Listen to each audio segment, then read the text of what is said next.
presse bi yëpp ndax suñu sañoon comme niñ ko daan defee mu doon déclaration de presse bu yaatu ma fàttali ni dañ leen convoqué tey pour def déclaration de presse doon déclaration de presse bu yaatu boo xam ne presse bi yëpp dina fi teew bu ngeen seetee suñu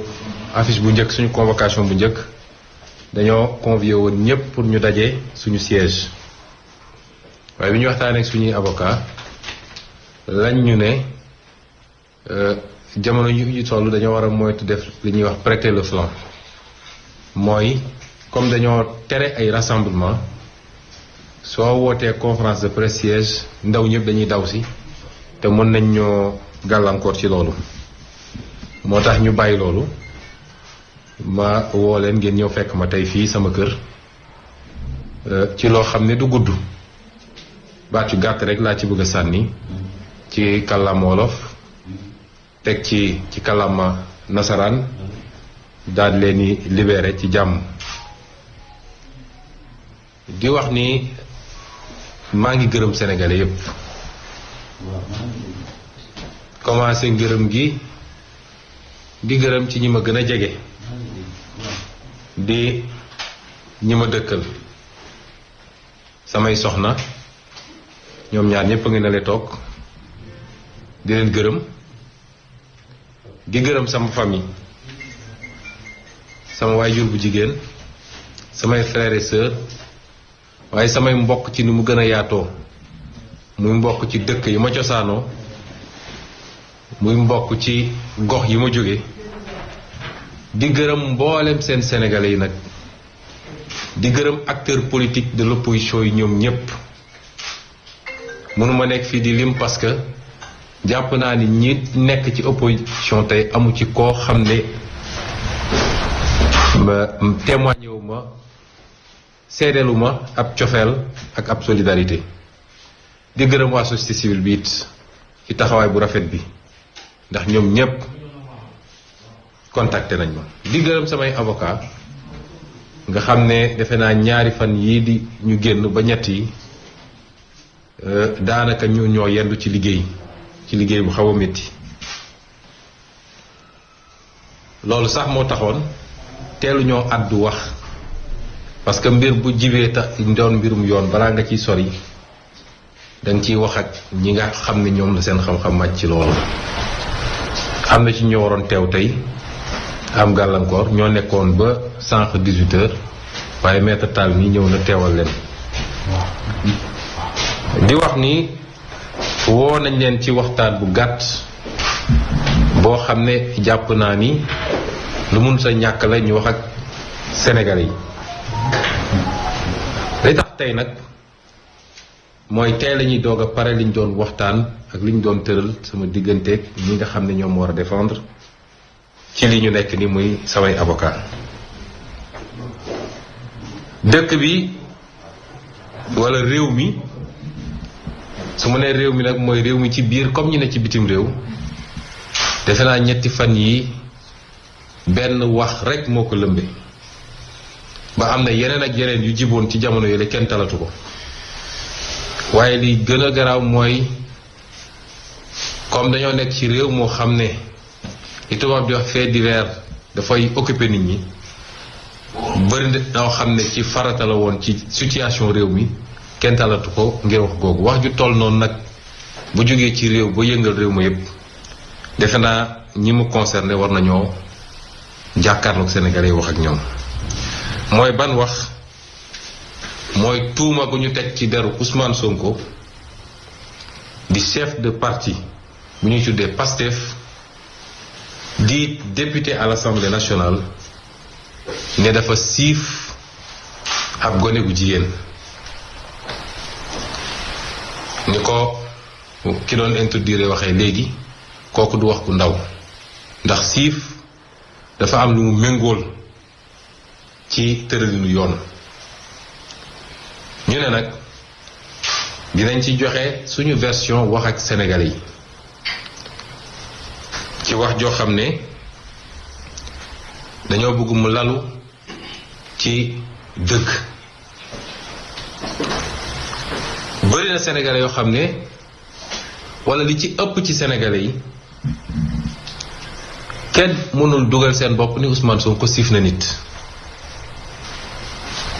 ci li ñu gis ñun ci waxtaan yeeg ci commentaire yeeg ak yu mel noonu la ci ëpp kenn mënul dugal seen bopp ni Ousmane Sonko mën naa siif nit surtout ci anam gi ñu ko waxee Ousmane Sonko dem na ci bërëb génne ñaari fetal joxoñ ko nit ne ko di nga tëdd ak man forcé wala ma boom la loolu gëw ma ni am na sax ab sénégalais boo xam loolu mën na dugg ci boppam waaye li ci gën a yéeme mooy defu ko benn yoon da koo def dem ba mu neex ko mu dellu si waat ak ay fetalam joxañaaj ko même personne bi imposé ko li mu koy imposé génnaat dem yoonam ba mu neex ko mu ñëwaat def ko ci bërëb boo xam ne la fa nekk ci ay nit nu mu tuuti tuuti war naa mat juróom benn wala juróom ñaar loolu lu yéeme la moo tax gëw ma ni am na sénégalais boo xam ne loolu mën nañ ko dugal ci boppam mu des nag bëri na sénégalais yoo xam ne la ñuy laaj ñoom mooy doonte gëmuñu ni loolu mën na am waaye moom Ousmane Sonko lan la doon def foofa ci bërëb boobu loolu dinaa ci andi ay leeral man am na loo xam ne bu mbir mi tërul woon nii duma ko mës a wax ndax bëri na ñu may àndal te xamuñu ko waaye nag ñi ma jege dëgg dëgg dëgg xam nañ ko mooy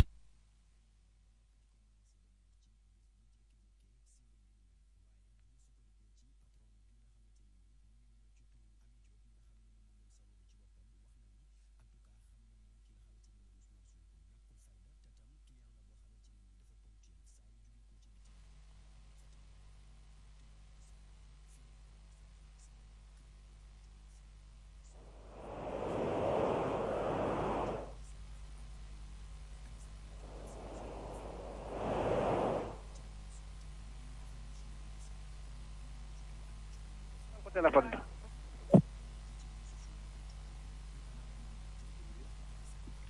boo xam ne ay médecins ak orthopédiste ak généraliste ñoo may siiw te bu ñu demee ca egg ca dinañ leen woo ñu ñëw seede li may wax ci tribunal ba ñu loolu sonnalee nag lii lépp ngeen gis dossier médical la ci ay teere mag ay yeneen yu si mel noonu ba mu ñu sonnalee ñu nekk di def ay gëstu ba 2007 orthopédiste bi ma doon suivre nga xam ne bu ma waxagum turam tey daal ma ne lii di la sonal dafa am lu mu àndal il faut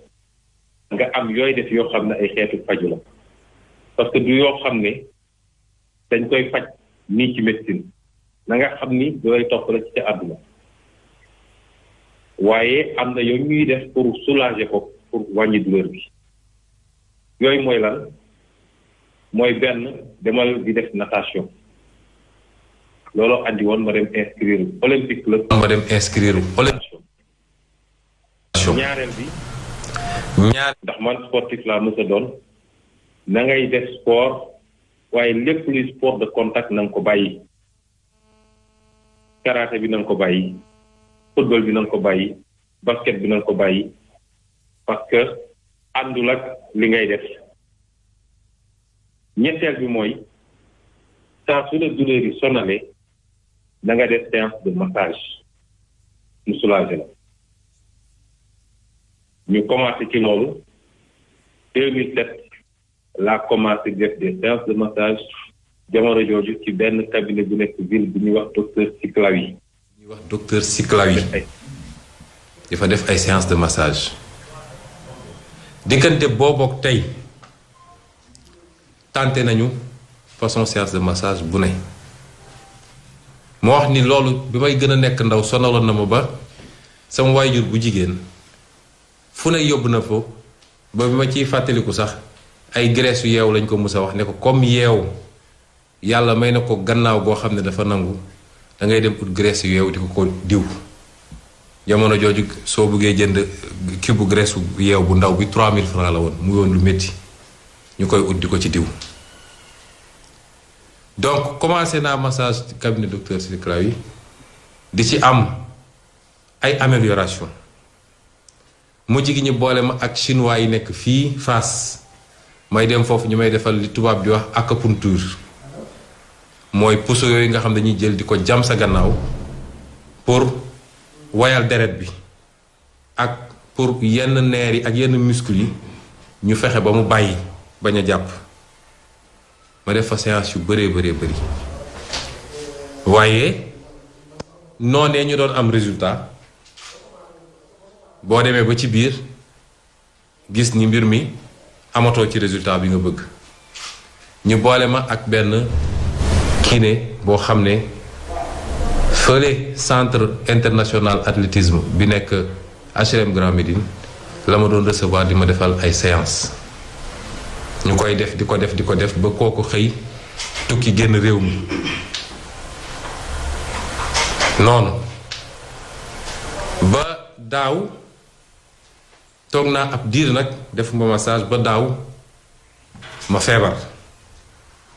tëdd naa fi lu mat weer ak genn wàll defe naa ci mois de mars feebar bu metti woon torop ba benn jamono ma envisagé woon sax génn réew mi ñii ma toogal nii xam nañ ko samay soxna xam nañ ko parce que dañ ma ne woon am na loo xam ne ci li am ci sa cervical yi mën nañ ko opérer léegi te du am risque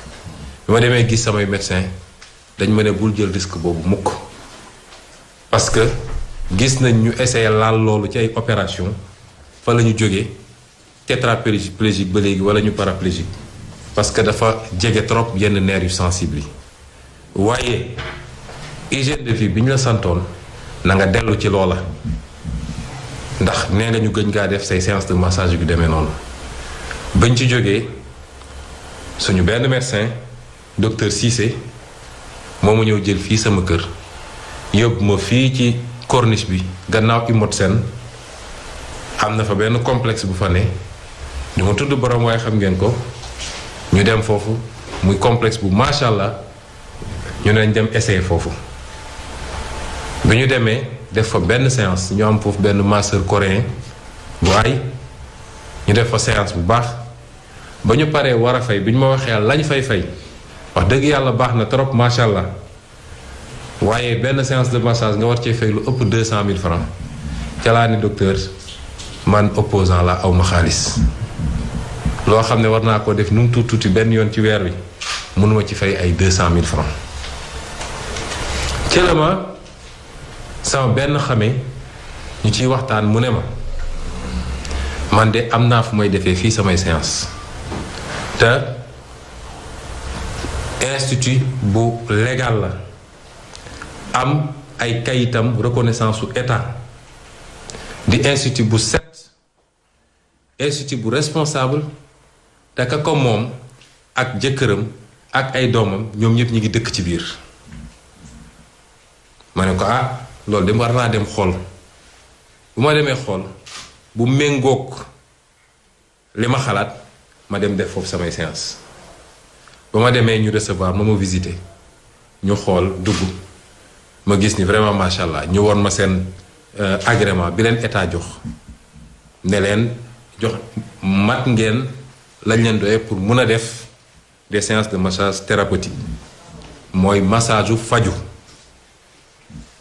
parce que dama bëgg a xamal ñépp ni man faju moo tax may def massage jox ma ne ma lii mun nga ko def foofu ba ma ñëwee bëgg a def séance dama leen ni ndax am ngeen masseur ñu ne ma wax dëgg yàlla fii ay masseuse moo fi nekk mais nous sommes très professionnels te massage thérapeutique la ñuy def may leen ma dinaa dellu si ñu xool bi ma génnee dama woo sama benn oustaz ma ne ko man de bëgg naa maase wu parce que sama médecin moo ma ko digal ci cadre ay jàngoro yu ma yor yu ma sonnal waaye nag bi ma demee ci bërëb sàngam ay jigéen ñoo fay maase loolu loo ci xam mu ne ma su dee faju moo la tax a jóg loolu aayul ci diine dafa mel ni jigéen bu dem seeti un gynécologue wala nga dem hôpital feebar ki la war a opérer wala ki la war a jëlal sa der wala nangam jigéen la kooku faju la kon demal nga faju ji ci laa dem 2 jours plus tard def sama première séance kon li tax ma dem foofu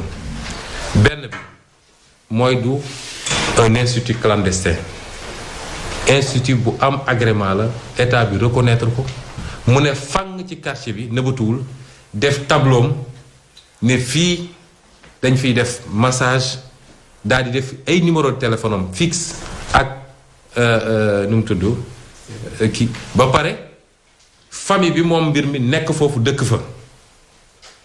saa su ma demaan foofu pour massé wu ci salon bi laa leen di fekk ñu toog ma nuyonteeg ñoom dugg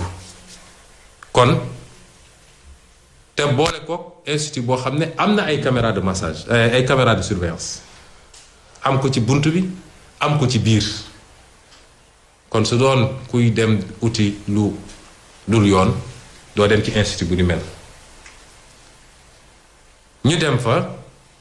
def fa ay séance de massage mosuma faa def massage boo xam ne exigé wu ma sax que ñaari masseuse nekk ci salle bi ba bu mujj boobu ñuy wax nii ñaari nit ñoo nekkoon ci salle bi ñoo ma massé kon defuñu fa woon lu bon te mosuñu ko faa def dañoo dem pour faju ji ci cadre boobu la ñu fajoo dem suñu yoon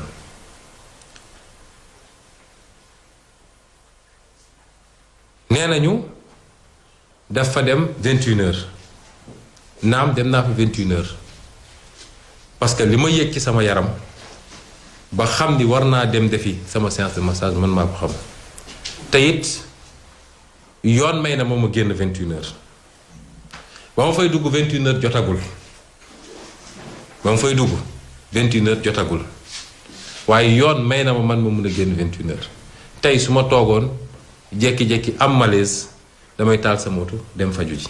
dem hôpital kon kooku du ay wax yu am solo ñëw naa fekk naa fa ay nit nuyoo naa comme ni ma ko daan defee laaj ñaari nit ñooy ñëw may leen 10 minutes laa leen may parce que dama yàkkamti dafa am ñu war a dem defi ku nekk na maase benn côté ci gannaaw gi ma dem sama yoon ñu defee ko noonu ma dem sama yoon kon defuma fa dara loo xam ne rawatina nag ñu naan siif na fa nit musuma faa dugg sax ba yor ngànnaay man te defe naa ki moom bërëb ba wax na ko musuma faa dugg ba yor ngànnaay rawatina ma fay dugg di yor ñaari ngànnaay xanaa kay ku bëgg a menacer nit benn gànnaay jot na benn pistolet doy na mel ni ku nekk Far West jamono ñoom Tex Willer kon loolu defe naa amul sénégalais boo xam ne mun na dugg ci boppam may laaj nag sénégalais yi ndax jàpp nañ ni ku mel ni man nga xam ne bokk naa ci ñu ñuy gën a rëbb fii Sénégal li nguur gën a rëbb Sénégal dinaa dem cib kër boo xam ne wéetuma fa ak nit waaye lu mu tuuti tuuti juróom benn nit a ngi foofu ci biir kër gi te kër gi du étage du dara benn rez-de-chaussée bu ndaw la nu mu gën saa bëri 4 pièces moo fa nekk fekk fa nit ak jabaram ak seeni doom ak seeni employé caméra de surveillance nekk fa ci couloir yi ma ñëw di fa siif nit benn yoon ñaari yoon ñetti yoon ba ñeenti yoon loolu est-ce que xel mun na ko nangu ba tax nag li ma bëgg a wax sénégalais yi mooy lii ab complot la ab complot la boo xam ne ki ko suuxat te du kenn ku dul Macky Sall moom ci boppam du koo xam ne ci ay méthodes yu muy utiliser ñeme naa jàmmarloog ñi nga xam ne adversaire am ci xeex boo xam ne à arme égale la moom arme non conventionnelle rek la xam xeex la boo xam ne walla complot la boo xam ne lañ cay jublu ñoom mooy fexe ba réew mi situation bi mu ci toll ci wàllu koom-koom ci wàllu ndóol ci wàllu feebar ak ay dëj yu dul jeex ngir gestion bu bon bi ñu gérer feebar bi ci wàllu ay deal yu ay nit di def ci kaw sénégalais yi loolu lépp ñu fexe ba complot bi mun koo muur ba sénégalais yi dootuñu am jot lu dul di wax ci Ousmane Sonko siif na Ousmane Sonko siiful looloo tax pour essayer wane ni mbir mi du mbirum politique waaye c'est une affaire civile moo tax ñu jox consigne seen militant yépp ne leen bu ci kenn addu lu ñu ci leen wax rek ne leen c'est une affaire civile waaye c'est une affaire privée waaye mbir mi du affaire privée mbir mi affaire la bu ñu nas boo xam ne ministre de l'intérieur ci boppam moo yor mbir mi di ko tiire ak procureur am te dinaa ci indi ay firnde su jotee liy firnde complot bi bëri na waaye dinaa ci wax yenn parce que yu bëri pour bañ ñu may leen ñoom fu ñu daboo parce que li tubaab naan un crime n'est jamais parfait mooy sàcc munoo sàcc ba doo bàyyi ay firnde yu ñu la mën a jàppee donc liy wane ni mbir mi ab complot la ba ci njëkk mooy wax naa ko ci sama communiqué yàgg nañ ñoo alerté nañ gaa yaa ngi leen ni waajal te fas yéene wuñ ko jaare fu dul ca fa ngay fajoo ñu bari nañ ne bu mu xamee loolu li tax mu fay dem waaye dama jàpp ni fa may dem te defuma fa dara lu bon te faju yóbbuma fa gisuma lu tax ma war a xëy ne dematuma fa te tey jii damay continuer di fa dem di faju ba keroog yàlla di ma sang suuf dinaa def samay massage parce que dafa ànd ak sama santé ñaareel bi mooy li ñu ne viol répétitif mooy ñëw na siif ñëwaat siif ñëwaat siif te kañu ne siif nañ ko kër gi mu nekk nit ñu bari nekk fa kenn mësul dégg yuuxu kenn mësul dégg xeex kenn mësul dégg xosi te mësul génn ba wax patron wala mu wax ñi mu nekkal ni dañ maa siif loolu xel mën na koo nangu te kuñ ne dañ koo siif ak fetal ci loo xam ne moom dong nekkul woon ci biir di marché loolu xel mënu koo nangu ñetteel bi mooy ku liir plainte ba ñu bind ñoom waxuñu kañ la siif bi am waaye contradiction yi ci am bëri na parce que nee na démb la le 2 la ñu bind seen plainte déposé ko le 3 te dem na ba wax benn affaire boo xam ne affaire bu xoromb la ndax nee na pas plus tard que hier ça veut dire le 1er yónnee na ab message ne xaaral ma maa ngi ñëw je les mettrai au défi def nañ seen réquisition def nañu lépp duñ leen mës a génneel benn message bu Ousmane Sonko envoyé neen xaaral ma maa ngi ñëw la ma ci xam sax fi mu toll nii daf ñoo reetaanloo ndax def nañ seen réquisition ba ñoom xam nañu kan moo envoyé woon message boobu ku sori ak Ousmane Sonko. ñetteel bi wala ñeenteel bi mooy pression yi nga xam ne ña ngi koy teg tey ndaw si nga xam ne moom salon bi fitnaal yi ñu koy fitnaal ndax dañoo defar li ñu defar yépp ba foog ne mbir mi ñoŋe na mu am benn seede boo xam ne dafa ñëw yàq lépp mooy seede ndaw soosu moo tax depuis ñaari fan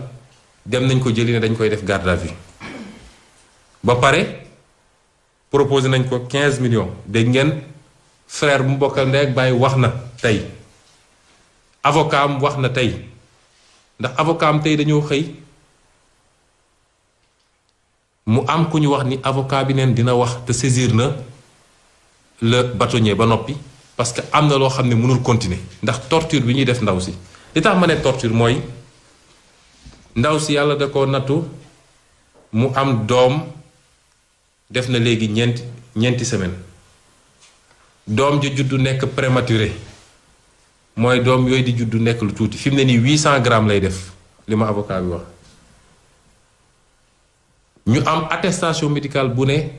yaay ji warul sori doom ji dafa war a nekk ak moom Serigne Bassirou Gueye woo waa section de recherche ne leen dem leen jël yaay ji tëj ko section de recherche parce que pression morale la ñu bëggoon def ci moom ba mu lâché pour rek mu dellu ci déclaration defal leen déclaration bi ñu bëgg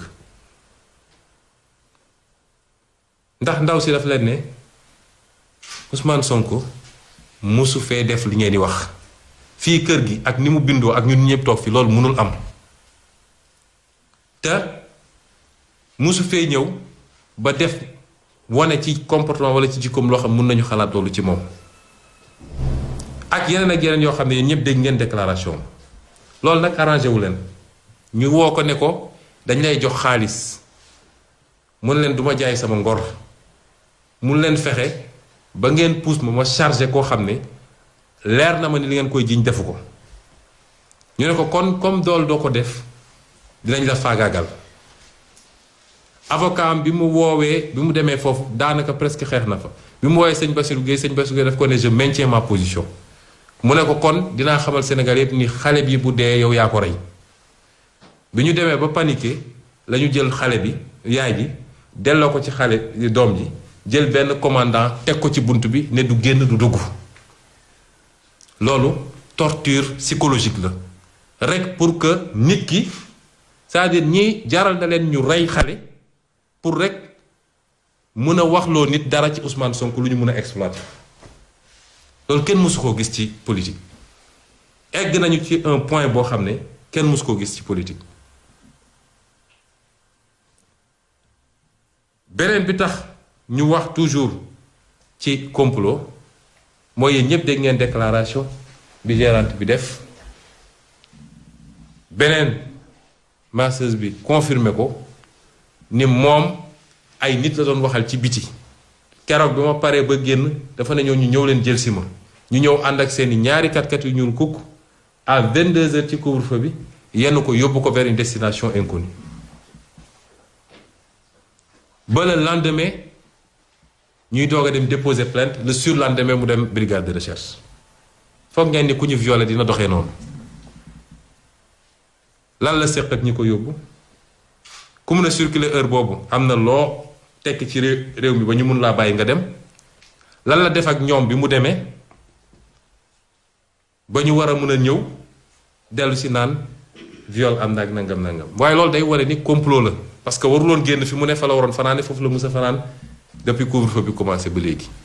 ni ñu la mun a woote ay nit ñu jël si la ci heure boobu nga dem ñu yóbbu la à une destination inconnue am na lu ñu ci xam sax waaye duñ ko waxagum comme ni ñu ko waxtaanee ak avocat yi pour dem def li ngeen di def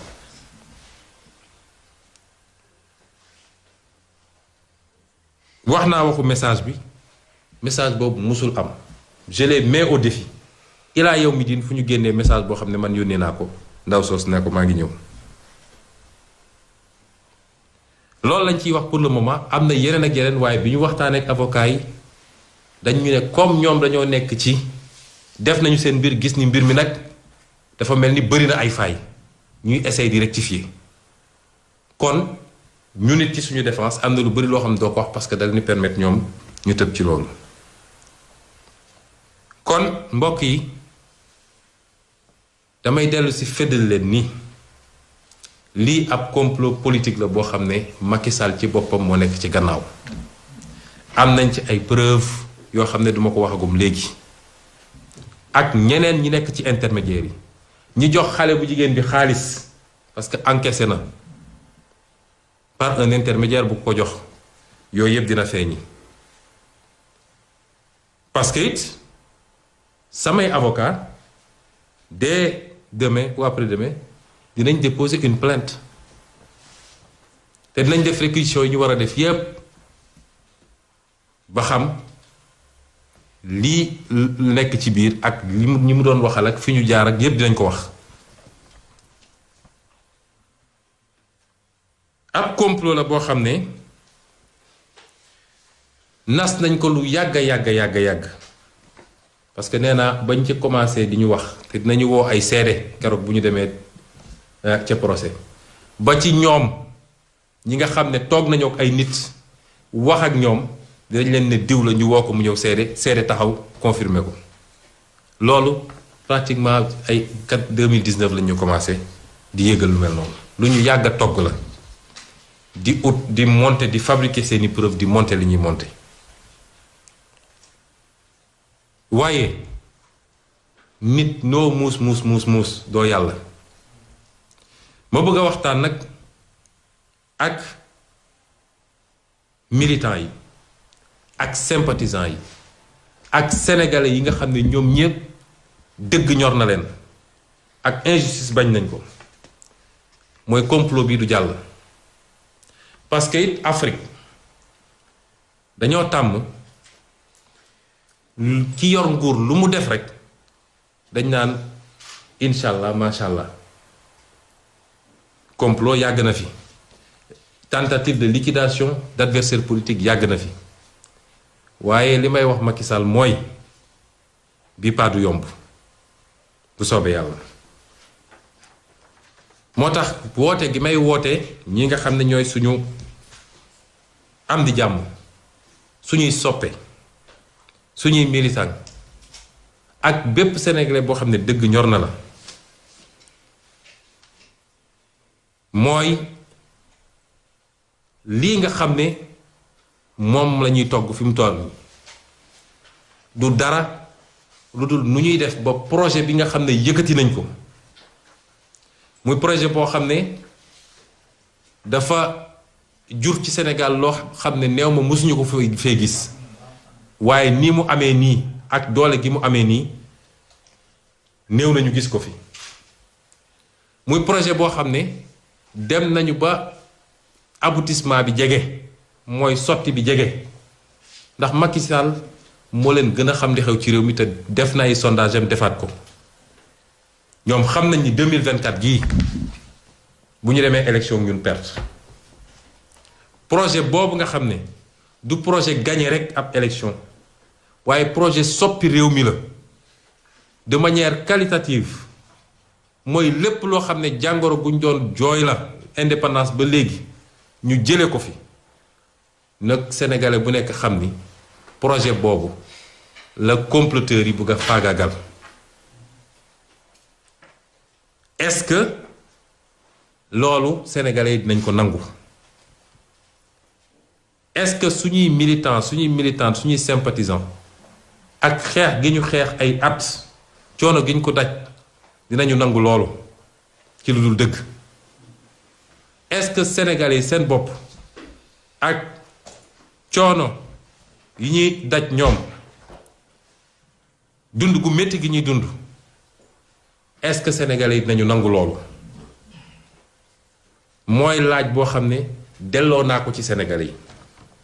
parce que it mbir doo bëgg mbir bëgg safaan wa sénégalais boo gis mu ne la sonn nañu changement la ñu bëgg compétition politique lu mënul ñàkk la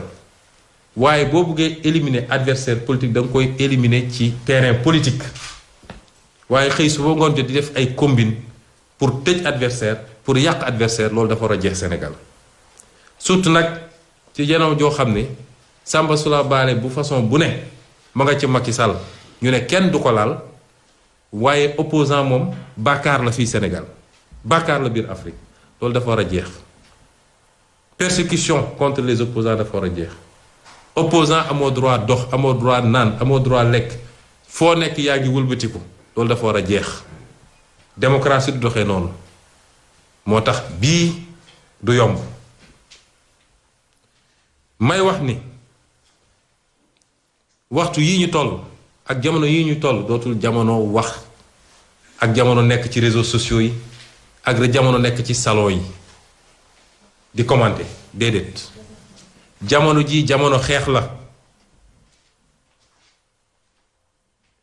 jamono mu jaral la sa bakkan la jamono jooju lañu toll te nag dañoo tàmm di wax ni peuple sénégalais duñu peuple xeexkat wala dara jarul leen dara may wax suñuy ndaw suñuy mag suñuy góor suñuy jigéen ne leen caaxaankat yi nga xam ne yàq nañu réew bi yàqat toog ci nguur ak yàgg ci nguur lu mu leen jaral rek ñun ñi bëgg a soppi Sénégal bu ñu jaralul lu ko ëpp bu yóbboo ñu baax dootul ay commentaire ci li ma leen wax ak li ma diglanteeg yéen ci ay idée ak projet bu ngeen si gisagu leen ci coppite du ngeen ko gis mukk loolu moo nekk en jeu du leneen kon nekkuñu suñu première épreuve ñun ba ñu dooree ba léegi sama dossier radiation jaar na fi mu ne woon coow bu lëmbe Sénégal ñu jógee foofu dossier pétrole bi ñëw doon coow ju lëmbe Sénégal ñu jógewaat foofu dossier 94 yi ñëwaat 94 milliards ñépp ne Sénégal Sonko kaso la jëm ñu jógee foofu lii ñëw waaye dama bëgg a xamal nit ñi ni lii dafa bokkul ak yooyu weesu yépp donte yooyu dossier yu mag la woon ñun épreuve yi ñuy daj nattu yu ñuy daj ñoo ñuy màggal ñun parce que dañoo judd ci xeex raam ci xeex ba egsi fii xeex lañu xam waaye nañu xam ni lii moo war a nekk xeex bu mujj wala avant dernier combat balaa ñuy tri lu leen jaral mbir mi jaral nañu ko jaral ci foofu lañu toll waruñu wone benn signe de faiblesse waruñu nangu ku ñu xoqatal waruñu nangu lu ñu ragal lu leen mbir mi jaral nañu ko jaral donc ñun ñépp ñi concerné mbir mi affaire concerné kuy sénégalais te dëgg ñor la woo nañ leen ci xeex bi ne leen nag du kii moo war a jiitu kale yem ci kale topp ci ñun ñépp dañu war a nekk ci même ligne bi jàmmaarloog Macky ak nguuram parce que Macky loolu rek la xam ku yaakaar ni Macky ay droit la xam ay procédure la xam yoonam newu ci gis nañ fi mu jaar ak Khalifa Sall respecté wul droit respecté wul procédure gis nañ fi mu jaar ak Karim respecté wul droit respecté wul procédure gis nañ fi mu jaar ak keneen pourtant ay nitam bi ñu leen fi jàppee ñii di luxus xaalis ñii këpp ay kees noonu lañ leen bàyyi ñu dem seen yoon kenn respecté wul procédure kon bu ñu yaakaar ni Sénégal yi la wax ñu ne la waaw droit nii nangam Macky xamul luy droit Macky rapport de force la xam di wax tamit nii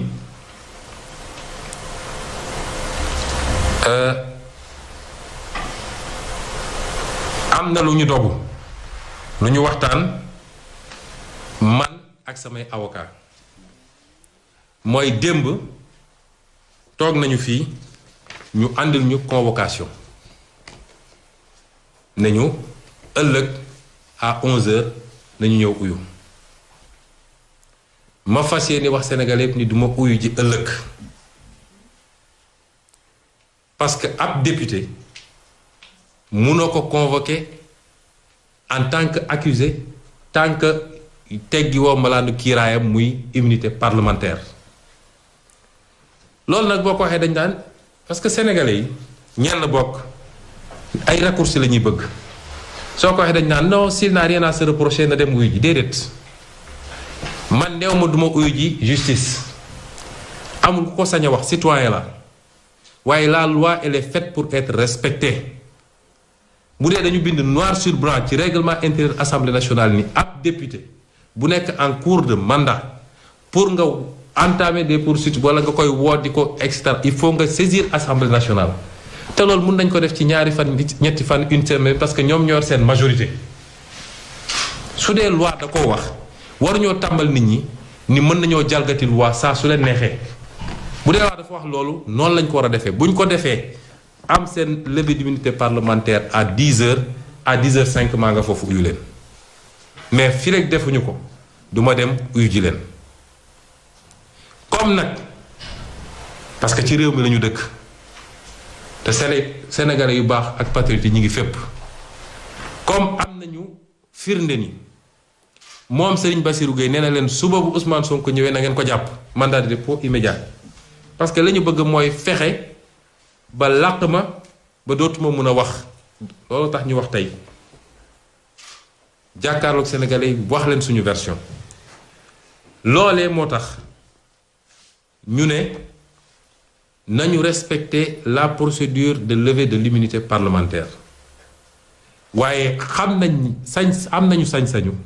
suba ñu envoyé fii toute une armée comme ils ont l'habitude de le faire pour ne dañuy ñëw cueillir Ousmane Sonko de force en violation de la loi loolu nag bu ñu ko defee nous résisterons par tous les moyens possibles te di woo ci résistance boobu ñépp it parce que réew dafay tegu ci yoon mbokk yi lii laa leen andiloon bëggoon leen ko wax dinaa leen ko faram-fàcceel ci version tubaab parce que ñi ñuy topp ak ñi ñuy déglu dafa bëri fu ne ci Afrique fu ne ci Europe ñoo xam ne dañu sénégalais jot naa ci ay message ak ay woote donc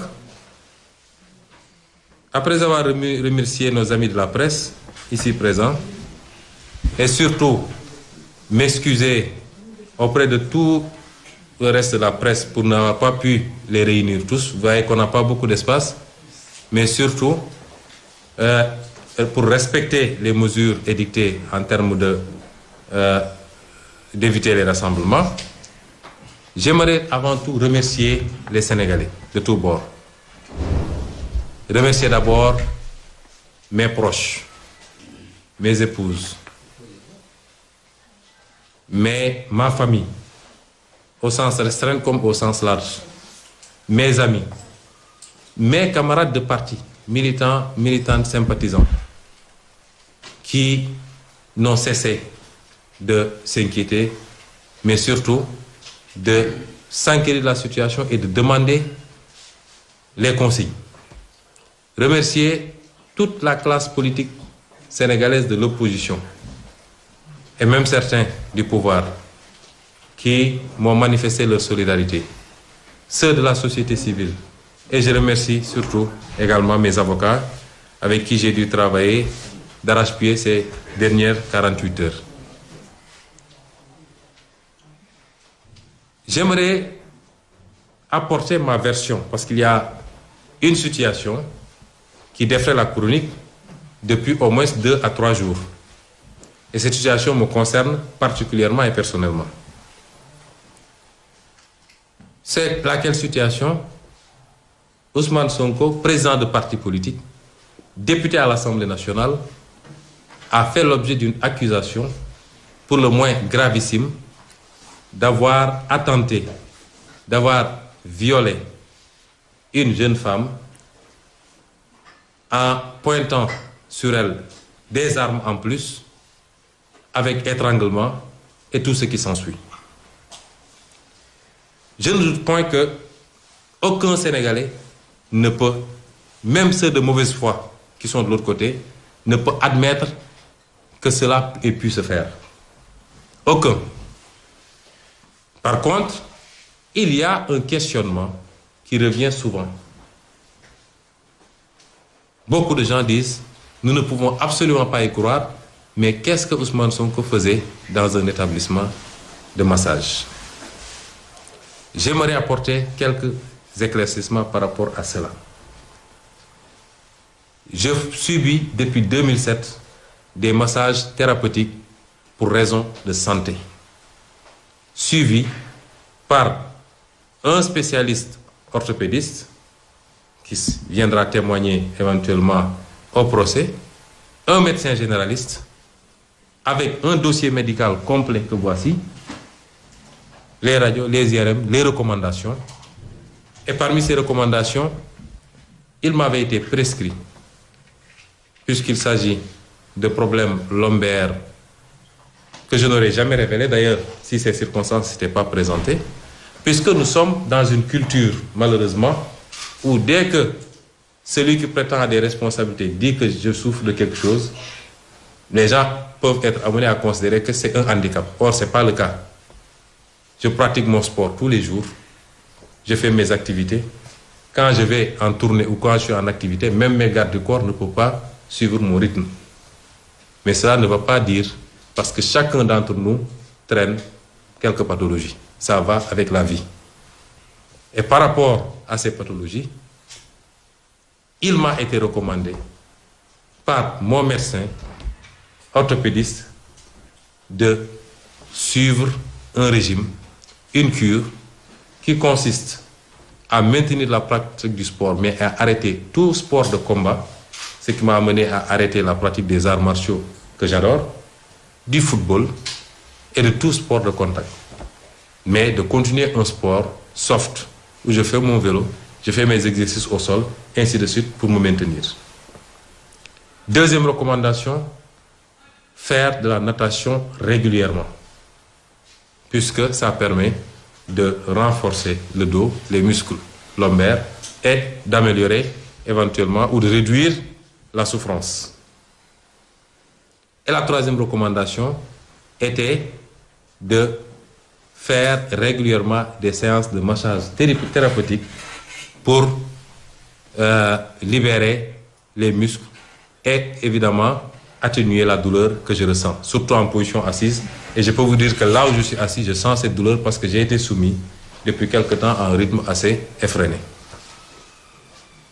C'est cela qui nous a amenés à commencer des séances de massage depuis 2007. Séances qu'on avait démarré au cabinet du docteur Siklawi. Tout ce que j'ai dit est traçable. Qu'on a poursuivi après avec des séances d'acupuncture et de massage chinois que je faisais ici à la Médina. Ensuite, avec un spécialiste qui était un kiné de l'équipe nationale d'athlétisme, qui m'a suivi jusqu'à son départ du pays. Et après, on a eu des flottements. J'avoue que l'année dernière, et tous mes militants le savent, tous mes proches le savent, j'ai pu souffrir de cela, ce qui m'a alité pendant 1 mois et demi, où je n'ai pas pu faire d'activité pratiquement, parce que je ne suivais plus le régime.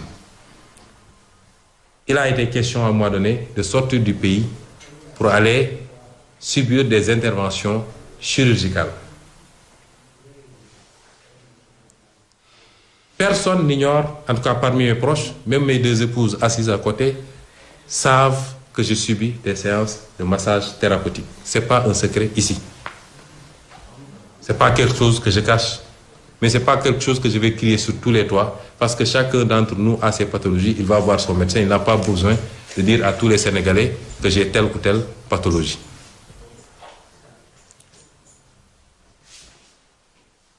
Au sortir de cette crise que j'ai eue l'année dernière, au mois de mars-avril, j'ai été voir les médecins, j'ai été suivi pendant longtemps, qui m'ont déconseillé d'aller subir cette intervention parce qu'elle était risquée. Et que, puisque des gens ont pu faire des interventions similaires et sont retrouvés avec des paraplégies ou des tétraplégies, ils m'ont recommandé de respecter le régime qu'ils m'ont donné, notamment la pratique quasi quotidienne d'un sport, mais millimétré, les cours de natation et de reprendre les massages. Un ami médecin, Dr Ousmane Sissé, est venu me cueillir ici pour m'amener dans un cadre qui se trouve ici sur la corniche, un très bon cadre où j'ai pu subir un premier massage avec un Coréen. Mais à la fin du massage, quand il s'est agi de payer, quand on nous a donné la facture qui dépassait les 200 000 francs, j'ai dit, quand on est sorti, j'ai dit au docteur que je ne peux plus revenir ici parce que je n'ai pas de quoi payer des séances de massage à 200 000 francs. C'est en ce moment qu'une connaissance m'a parlé de cet institut en me disant que lui-même faisait les séances là-bas et que c'était un institut agréé par l'État, parce que c'est important, qui a pignon sur rue, qui n'est pas clandestin, niché dans un quartier connu de tous, avec, cerise sur le gâteau, la famille propriétaire qui habite dans l'institut.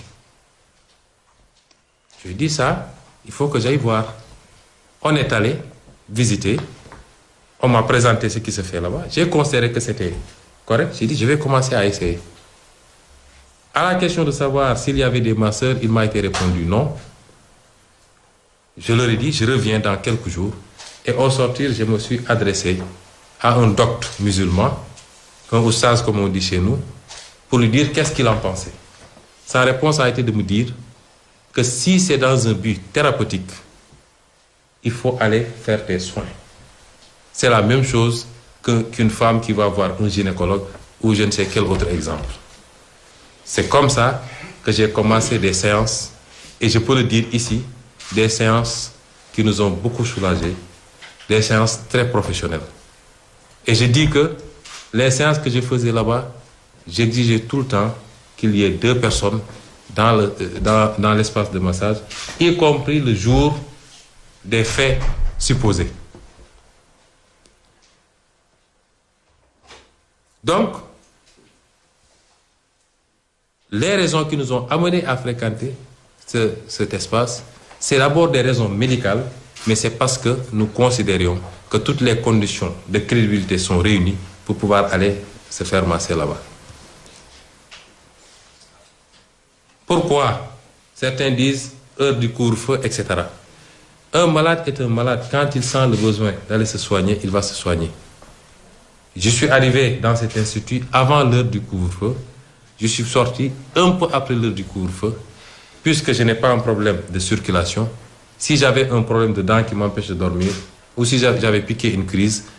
une quelconque autre crise, je serais sorti pour aller à l'hôpital. Je n'ai pas à me justifier par rapport à cela. Donc, je n'ai fait que des séances de massage conformes à ce que la morale autorise dans ce salon-là, et je réfute catégoriquement toute idée même de viol sur une masseuse à ce niveau-là. Et je poserai aux Sénégalais une question très simple. Et chaque Sénégalais pourra y répondre, pourra se faire sa conviction. Est-il raisonnable pour quelqu'un qui se sait aussi traqué que Ousmane Sonko d'aller dans une maison familiale dans laquelle vous trouverez le mari, son épouse, ses enfants, ses employés et des caméras de surveillance pour commettre un viol avec des armes en plus? Même si on avait dit une arme, c'est farfelu, mais avec 2 armes, comme si j'étais Tex Willer au XVIIe siècle. Mais le faire, ce qui est plus grave encore, ou plus inadmissible, le faire de manière répétée. Venir un jour le faire, partir, la personne concernée ne l'a pas signalé,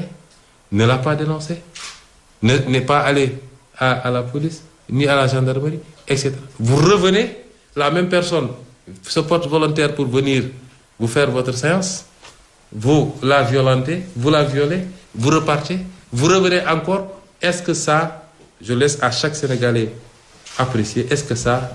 c'est admissible? La réponse coule de source. Ce que je veux dire aux Sénégalais, c'est qu'on est en présence d'un complot. Un complot odieux. Un complot minable. C'est une lâche cabale. Aussi lâche que son commanditaire en chef, qui n'est personne d'autre que Macky Sall lui-même, qui a la trouille face à ses adversaires politiques, malgré les moyens d'État dont il dispose. Pendant que le pays sombre dans la récession économique et que la maladie fait des ravages avec son cortège funèbre, puisque très mal géré par lui et son équipe, l'irresponsable président ne pense qu'à comploter. C'est une machination organisée directement depuis le ministère de l'Intérieur, avec un rôle, depuis le déclenchement, un zèle extraordinaire du procureur Serigne Bassirou Diagne. Serigne Bassirou Gueye. Et leur directive, la directive qu'ils ont adressée à tous leurs militants, de ne pas en parler au motif que cela relève d'une affaire privée n'est qu'un aspect du complot et de sa stratégie pour lui enlever tout caractère politique.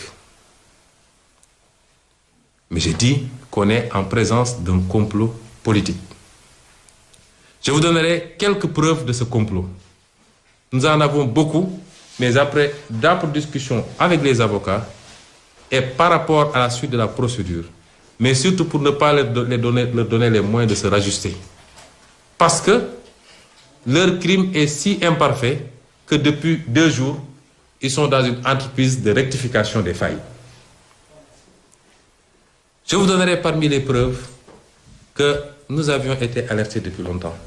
sur des complots qui se tramaient. J'en ai même fait allusion dans certaines de mes déclarations. Certains pourraient dire, mais pourquoi donc il a continué? J'ai considéré que n'ayant rien à me reprocher et ne faisant rien d'illégal, je ne peux pas vivre dans la terreur perpétuelle. Parce que ce qu'on veut faire vivre aux opposants en Afrique, c'est inadmissible. Vous n'avez plus le droit de manger, vous n'avez plus le droit de marcher, vous n'avez pas le droit de sortir, vous n'avez pas le droit. Tout un appareil vous suit, vous surveille, vous truc. Au même moment, les proches du régime font toutes sortes de bévues, attestés, quelquefois jugés même et condamnés, mais bénéficient d'une impunité que rien ne peut justifier. Cela, il faut que ça cesse en Afrique et ça va cesser cette fois-ci. Deuxième élément, c'est l'aspect d'un viol répétitif avec 2 armes à feu dans un cadre où il y a pratiquement une dizaine de personnes. Il n'y a pas de cri, il n'y a pas de bagarre, il n'y a pas de dénonciation. Il n'y a absolument pas un esprit raisonnable qui peut gommer cela. Le troisième élément, c'est les pressions physiques, la torture qu'ils sont en train de faire subir à cette brave dame, avec laquelle je n'ai aucun lien. Ils lui ont d'abord proposé de l'argent, 15 millions, elle a refusé, parce que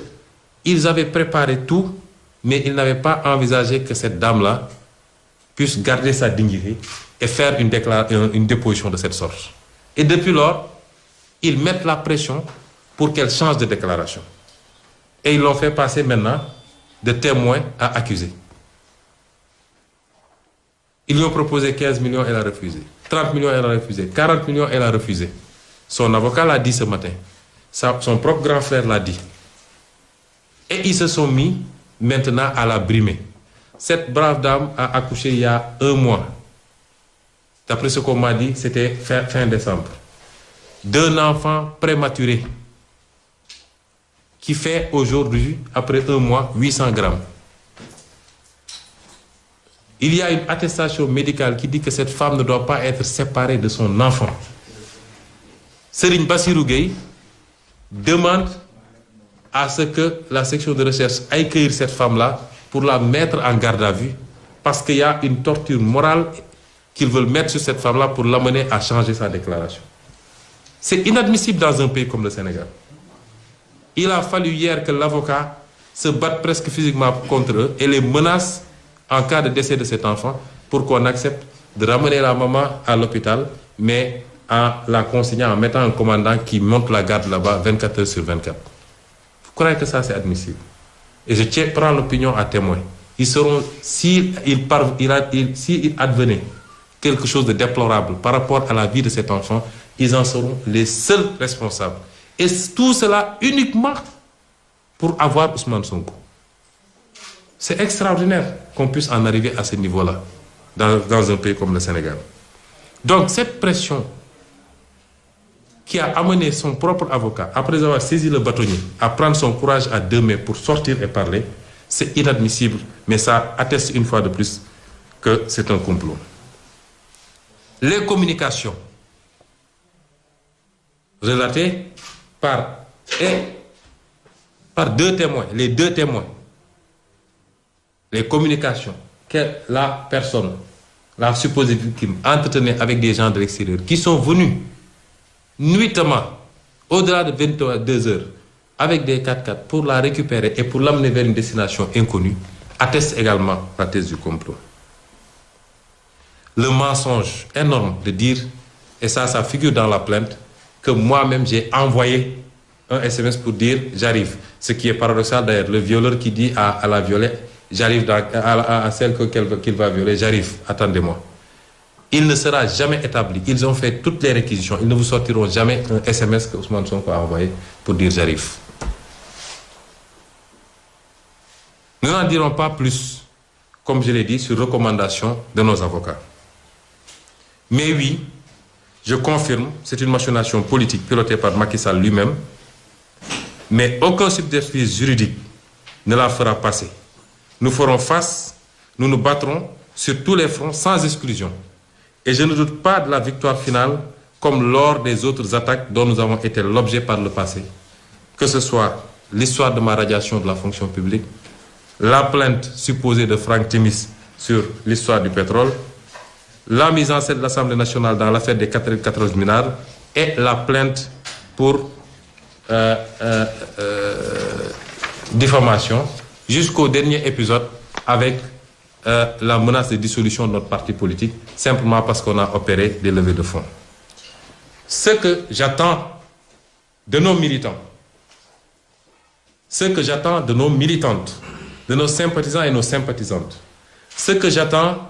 de tous les soutiens politiques, société civile, ce que j'attends de tous les Sénégalais épris de justice et de vérité,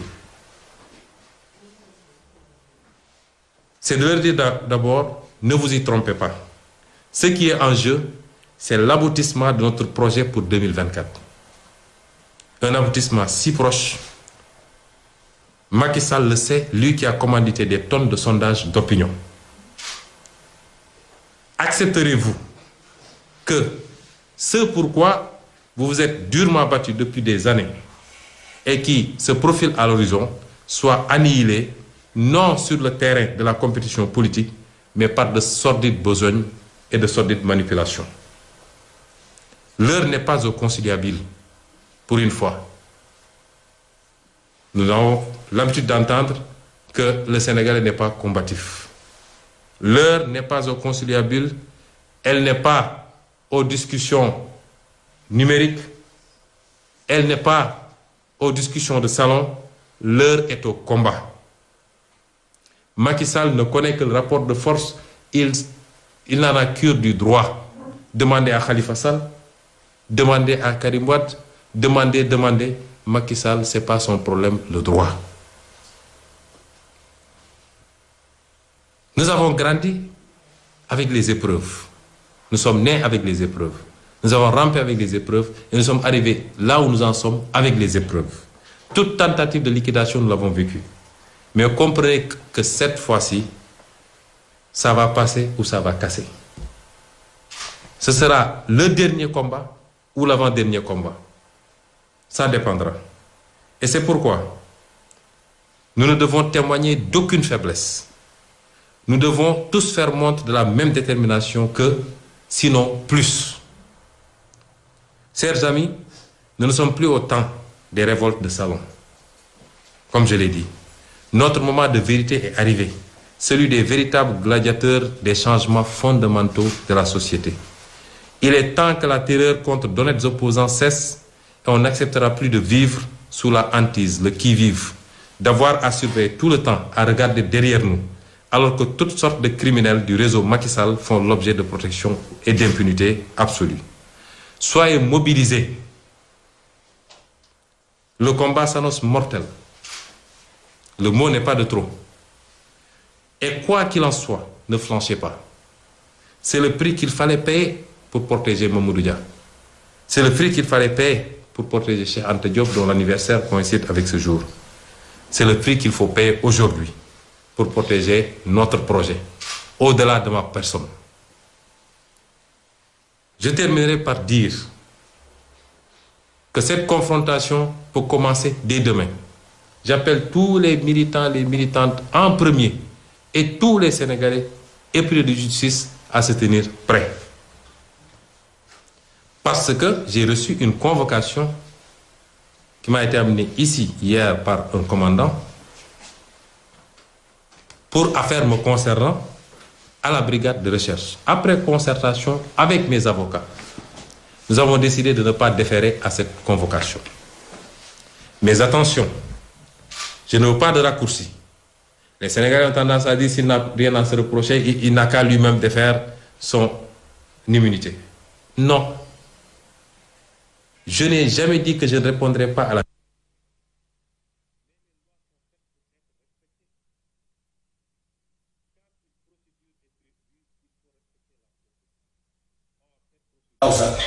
Or, cette procédure dit que vous ne pouvez pas convoquer un député en cours d'exercice de mandat